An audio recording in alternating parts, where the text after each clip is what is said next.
Breadheads. Breadheads. What's up, everybody? Ty and Eric back in the booth. Think Fresh podcast, banging in your eardrums, slightly louder as Eric adjusts the gain.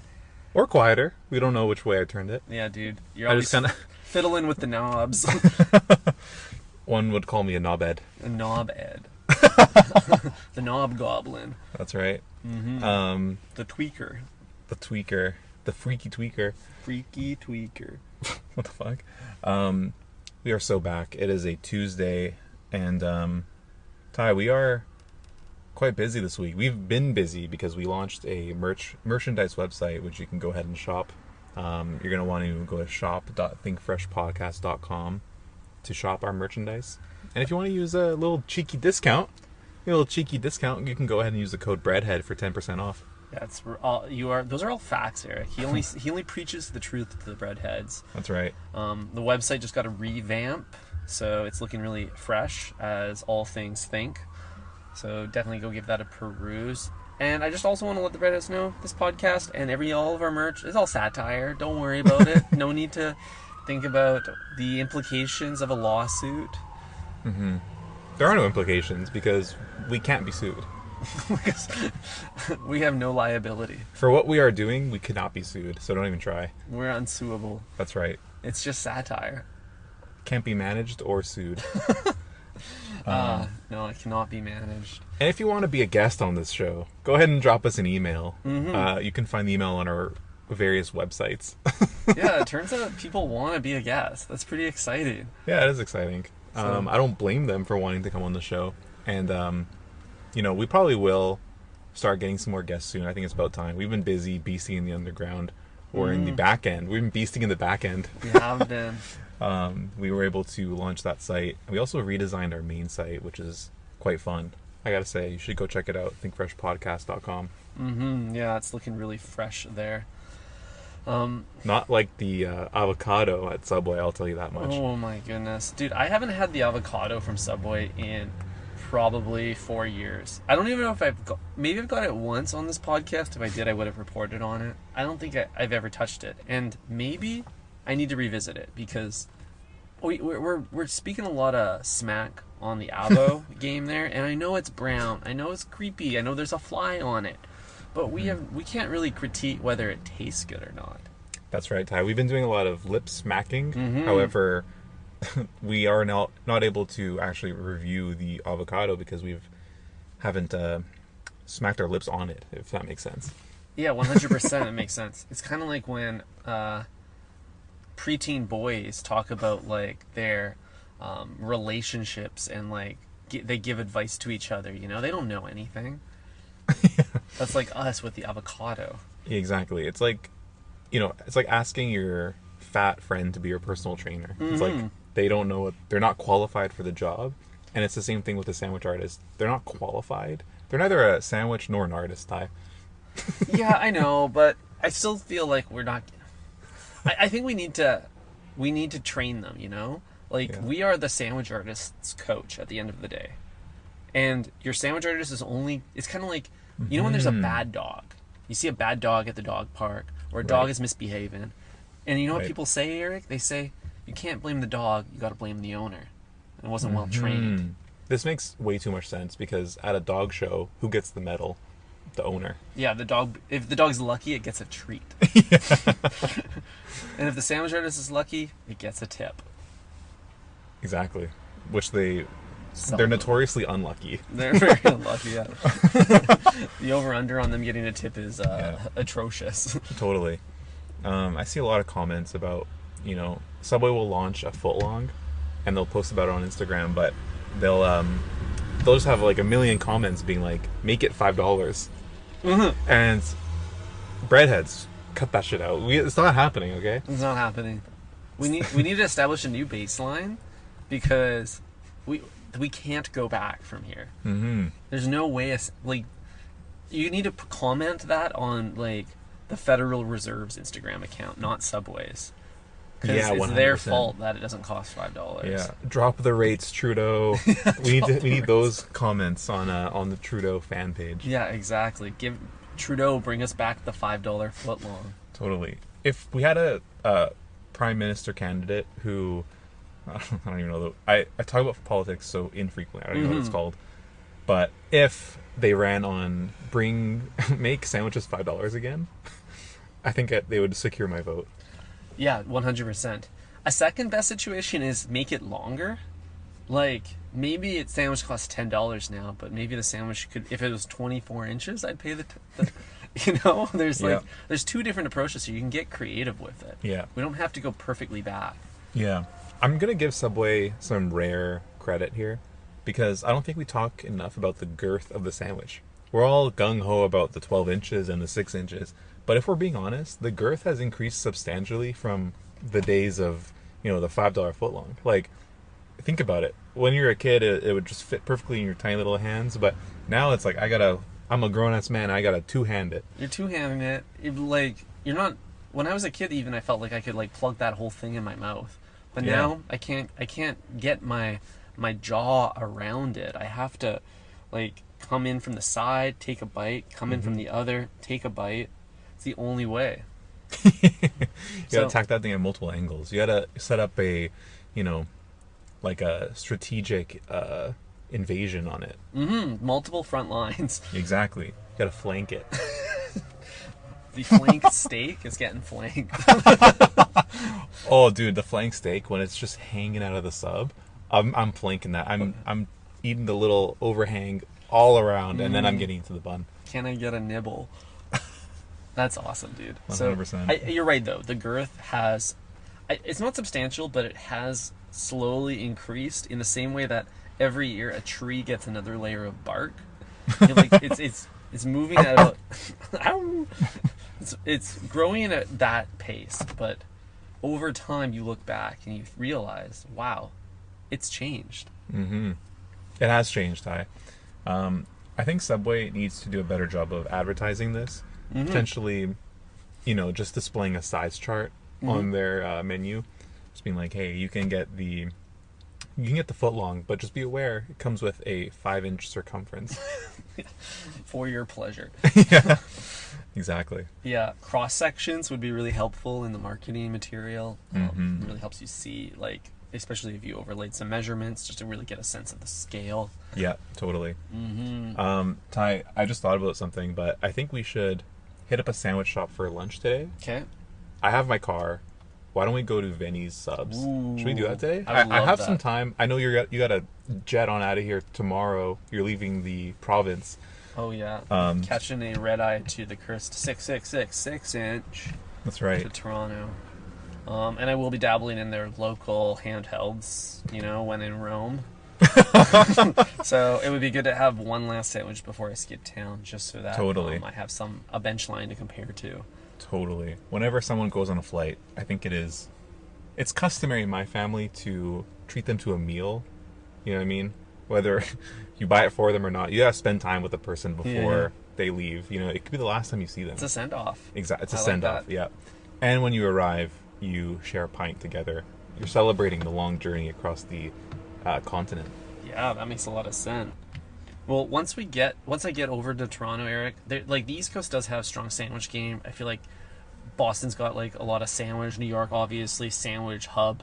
I was learning about a local sandwich to New England that isn't too far from the Greater Toronto area. So I don't know if I'm going to come across it. I don't know if you've heard of it, but apparently this is a delicacy in New England. It's okay. I'll tell you what's in it. I can already picture it without you telling me. What do you think it is? I think it's gonna be sloppy.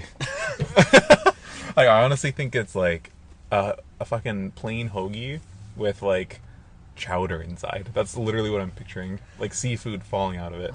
See, you're falling into the stereotypes of a New Englander. This is Think Fresh podcast at the end of the day.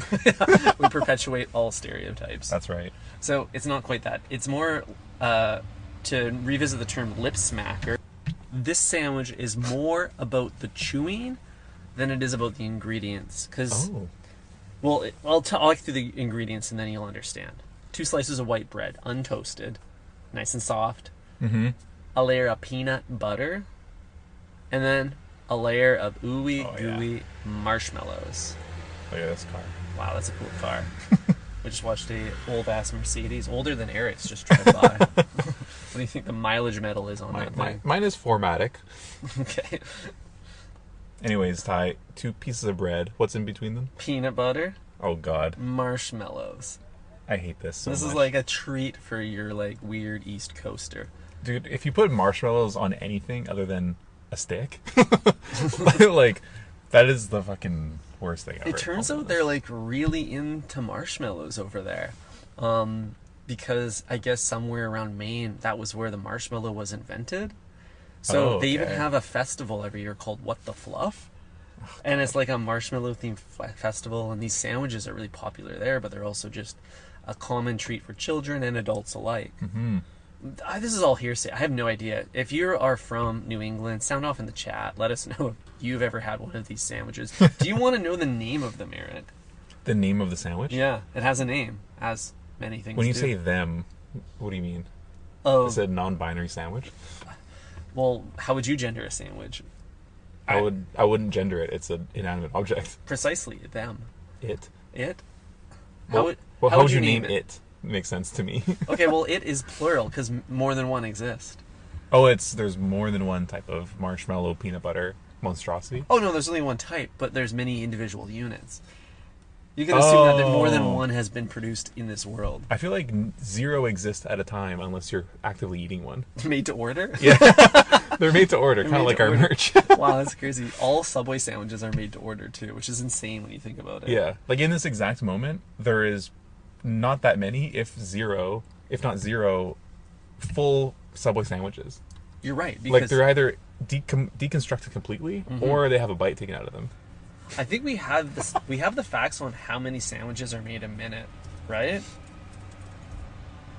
Yep, I just pulled up the fact here. It turns out every single minute, 2,800 sandwiches are produced. 2,800, Eric. Every minute. Every minute. So can we assume that it takes 1 minute to navigate from the checkout to a desk, to a table to eat the sandwich? Yeah, I can assume that it's about 1 minute to find a seat. A few people take it to go. A few people don't even get it wrapped. They're just taking it raw and eating it on the way out the door. Mm-hmm. So it's very possible that there's roughly 2,800 sandwiches in existence right now. That's kind of, it seems low. Like, perfect, unbitten, a beautiful pure footlong. That is low. 3,000 at any given time. Yeah. Huh. That's pretty cool, actually. It's kind of interesting. I do prefer my theory where none exist. Yeah. I think the world is a better place when there's no Subway sandwiches on Earth. You also have to acknowledge, though, Eric, like, the concept of, like, a perfect, complete sandwich is, it's just a projection, you know? It is never going to be that, because, like, the minute it's wrapped, you know, even in the package, a black olive's fallen out. It's already been sacrificed. Exactly. Or compromised, I should say. It's a compromised footlong. Yeah. This guy looks like he works at ALD. Yeah, a little bit. We're in a weird area to record this podcast. Mm-hmm. Do you want to know what the sandwich is called, though, Eric? Yeah, sure. What is this person doing? Wow, we're trying to record in a car today, as we sometimes do, and we're just getting bombarded from all sides by pedestrians. This is how Speed feels whenever he goes anywhere. Mm-hmm. I should have gave her the finger wag like I did last episode. But yeah, we just had someone pull up asking for our parking spot. No, ma'am. No, ma'am. We're posted. Can't they tell we're locked in? How stupid is that? Like, she drove by like 6 or 7 times, and then on the 8th time she's gonna ask. Like, obviously I'm here to stay. You gotta give it up for like her, like, being brave enough to ask. She could have just accepted that we're not moving, but you don't know unless you shoot your shot. Yeah. As I was saying, you don't know if you shoot your shot. Time just glitched. Yeah. Shoot your shot. Apologies, redheads. Shoot your shot. But how do you feel about, like, in general, car owners kind of like playing the secret game of, like, if you mess with me, I will slash your tires without you knowing? How do you feel about this? Obviously impossible to do with a Tesla because they will catch you on video. But I've had this encounter recently where I've had, like, a little parking dispute. Whose spot is it? You know what I mean? It sounds like a game show, but I've had to argue my way into a spot. worrying the whole time that I'm going to come back to less of a car than I came here with. It's such kind of crazy when you think about it. Cars are the original avatars. What the fuck are you talking about? Hear me out. You go online, you join a message board, you are anonymous. You can say or do anything. Mm-hmm. But the minute you get in a car, you are just a driver. God damn it. You're anonymous. A crazy theory. It's kind of the original internet in that sense. You're just kind of surfing around, causing trouble, and then if anything arises, you just disappear. You just drive away. Yeah, you drive Close off. tab. I'm in my like invincibility cocoon here, where like I can do anything as long as I'm inside the car. I can do anything I want and get away with it, except for run from the police, speed, run a stop sign, all the traffic rules. All of that stuff. But there's something definitely that's like kind of dehumanizing about the car driver, the automobile occupant, and like not just you, it's every single one of them. You're all just becoming like you're no longer a human. You're just another automobile operator. Mm-hmm. You're just another username. An NPC. I think that's where the term NPC probably comes from in our modern society, because when I'm stuck in rush hour and I'm driving home, you know, cursing the powers that be for hybrid, I'm thinking about, wow, I'm one of these like idiots who's clogging up the traffic right now. Like, I'm no better than anyone else here. Dude, nothing makes me feel more like a loser in all senses of the word than being in bumper-to-bumper traffic. Oh, dude, I feel completely useless. Yeah. This is why I always pull over, have a couple pints, and Wait then, it out. Dude, yeah, I've done that way too many times. I would way rather wait out rush hour than push through. Yeah, totally. And it's not that long. It's like everyone tries to go home in the same hour window. Mm-hmm. If you just, you know, have a couple of brews with your bro, Yeah. you will bypass that 1 hour, and then driving home a little bit tipsy is just enough to get you through the day, you know? Either way, you're just going home to your smelly wife who made you some slop for dinner. It's gonna go over easier if you have a pint in you. 100%. Oh, dude. I would happily sit... Okay, you actually got a point. I would happily sit in bumper-to-bumper traffic to just have 5 minutes to myself, Ty. Yeah, anything. There's people that sit in the parkade of my building, and they're just like on their phones in the driver's seat, and they'll sit there for half an hour. You know, they're just trying to get away from it all. From the ball and chain. Yeah, the kids, the dog. I've witnessed this as well. Like, everywhere I've lived, I've seen this. People would come home and then don't get out of their car for like 15 minutes. Mm-hmm. And then sometimes I'll even hear like a podcast like blaring inside the car. Wow. Unbelievable. Shout out to Think Fresh. Yeah, dude. I just feel like that's what the toilet's for. Why do you need why do you need a second safe space? It's a sanctuary. Mm-hmm. Although the lock on my bathroom door doesn't really work, so there's a good chance that Bae will just come on in. Storm in while I'm storming one out. Sit on your lap. While I'm storming the Capitol. Via your avatar online. Exactly. Very cool. Well, before we round out this episode, Eric, I really need to tell you the name of this marshmallow and peanut butter sandwich. I completely derailed that conversation, that line of thinking. I wanted to make sure we got back there before this episode concluded. The name of this sandwich is the Fluffernutter.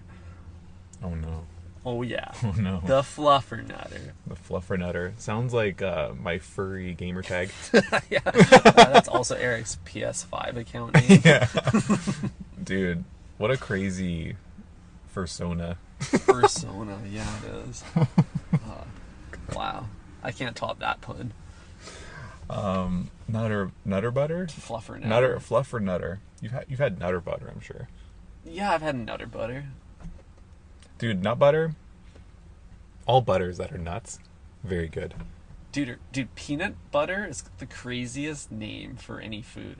Like, think of it, because it's got the word pea, nut, and butt in it. I think that's awesome. That is awesome. Dude, shout out to Jiffy. Yeah. They're like, wow. Like, good for them for, like, operating in an environment with such a funny word. Mm-hmm. Pea, nut, butt for... Peanut butter, but I hardly know her. Ty, have you ever had Fatso, the almond butter brand? Yeah, I have. I don't mind it. It's a little too thick. It is quite thick. Gyatso. That's the biggest problem with natural nut butters, because the first half is nice and creamy. Mm-hmm. All the oil kind of like navigates to the top of the jar. Mm-hmm. So like the first like 5 to 10 sandwiches you make are excellent. Mm-hmm. After that, it's like you're scraping cement onto your sandwich. You're absolutely right. It's insane, like, the difference between the top of the natty peanut jar and the bottom. They're completely different species of nut butt. Mm-hmm. Nut butt. But what about this nut theory here? Do you think that means the the Jiffies of the grocery store yeah, aisle? sorry, the preservative ones are actually bad for you? I just don't think there's any butter in it. I think it's just all canola oil. Oh, okay, that makes sense. Thickened via some sort of, like, electron shocking. You know, they stimulate the atoms so that they behave in a way that's thicker. Right. That's my theory. I don't think there's a single. I think it's peanut free. Right. So they run an industrial size Hitachi vibrator on there, just to loosen up the fibers, if you will. Yeah, and then they supplement it with some soy, and then you got peanut. Then you got Jiffy. You know. Mm-hmm. Well, speaking of Jiffy, Ty, I think this episode has been over in a jiffy. So let's round this one out and send the breadheads off to shop our site. All right, breadheads, you know what to do. Head over to shop.thinkfresh.podcast.com. I don't even know our domain. It's okay. We're working on getting a better one. I think we need it to be shorter. .podcast should be a domain extension. It really should be. That'd be cool. It'd be cheaper than ours. It would be. Justin Timberlake is going to say, ditch the podcast. It's just Think Fresh. Or Jay-Z. Jay-Z might say that too. Or Jay, as I like to call him. We just call him Jay. Jay. Or Kanye. All rappers like to just get rid of their... They're constantly in a state of reductivism. Mm-hmm. Like, Prince, he used to be the Prince. Wasn't Lil Wayne something else? Little, I think it was Little the full word, maybe? This has been an episode of Think Fresh Podcast. Thanks for listening. Cheers.